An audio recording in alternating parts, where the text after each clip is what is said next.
Two of Cups reversed. The Two of Cups often refers to romantic partnership even when reversed, but that is not its only connotation. It can speak of balance, friendship, joy, and sharing. In general, the reversed Two is a card that says that things are likely to be going well. However, be careful that you are not causing problems in your platonic friendships by over-attention to your love life. Work. When you receive the reversed Two of Cups, you may find that suddenly you like your work a lot less, and you may feel that there are unpleasant similar feelings that your workmates may hold toward you. First of all, don't panic.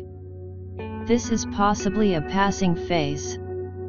But if your work is truly not right for you, then you may need to start thinking of making a change. Trust your instincts. Love. In general, you will need to make sure you aren't paying too much attention to love to the exclusion of all else when you receive the reversed Two of Cups. If you get this card when there are problems in a relationship, it may be time to forgive and forget over past problems. Start fresh. Finances. The Two of Cups reversed generally indicates balance and fairness with regard to money. If money is a problem for you, look at the state of your relationships with people that you work with.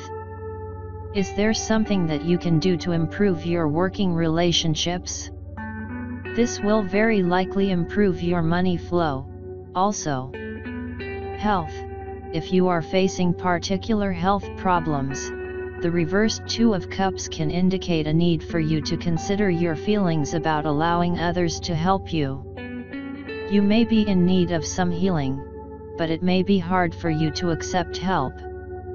In general, the Two reversed is still a fairly good omen when it comes to health. Keep a positive attitude, which is very important for, and supportive of, good health. Spirituality. This is a time to work on your feelings of belonging with the energies of the universe and being at home with yourself. This is one of the cards that represents the heart chakra and its opening. Find your joy, and your bliss, and share it.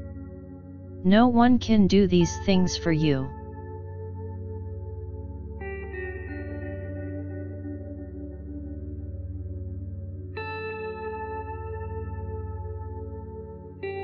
Tarot history. The history of the tarot is shrouded in mystery. Very little in the way of concrete information is known about its origin, although many things have been written about it. We will probably never know the truth, as fact and fiction seem to be irrevocably mixed nowadays. The tarot originated in northern Italy in the early 15th century, sometime between 1420 to 1440. Despite the fact that it is often attributed to originating from China, Egypt, India, or Morocco, to name just a few, there is absolutely no evidence that this is the case.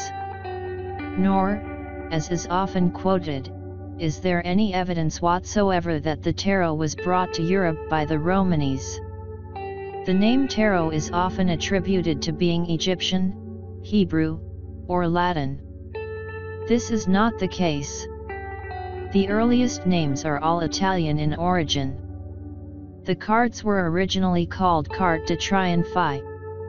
Around 1530 the word tarocchi began to be used to differentiate them from a new game of triumphs that was in vogue at the time.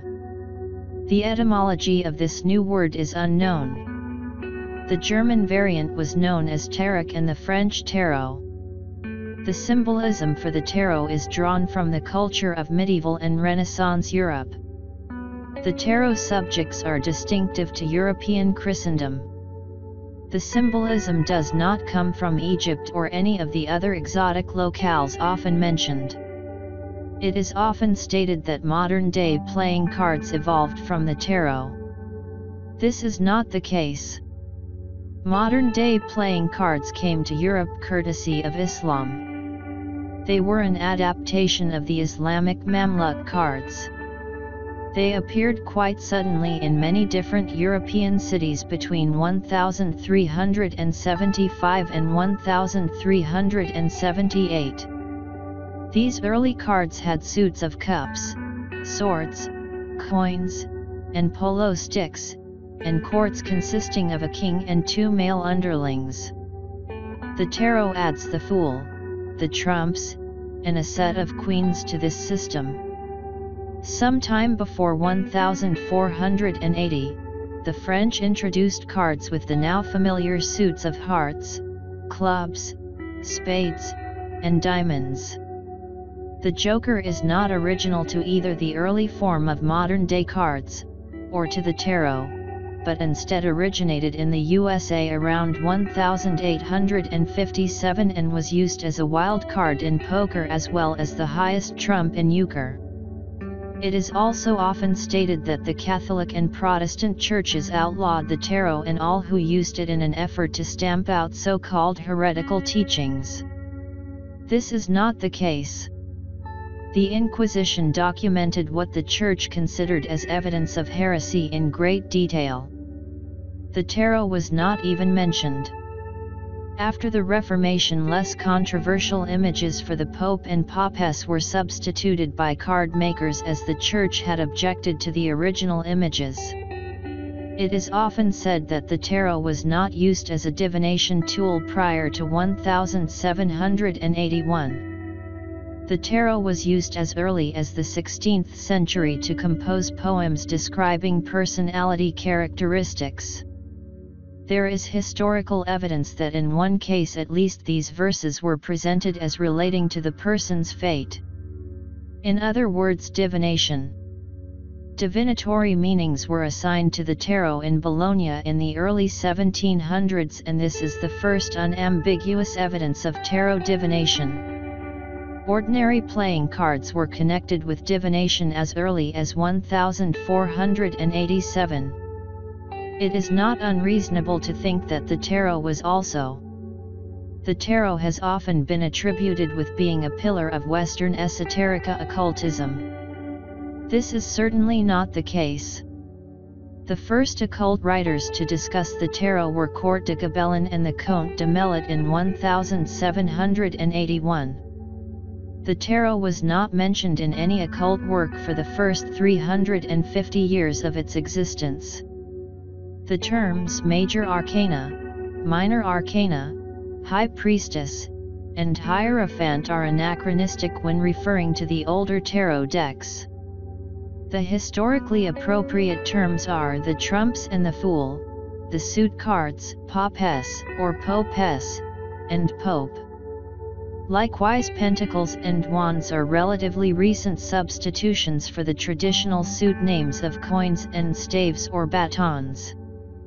The original Italian titles of the cards were in some cases different from the later French titles that have become familiar to us through the Tarot de Marseille and its descendants.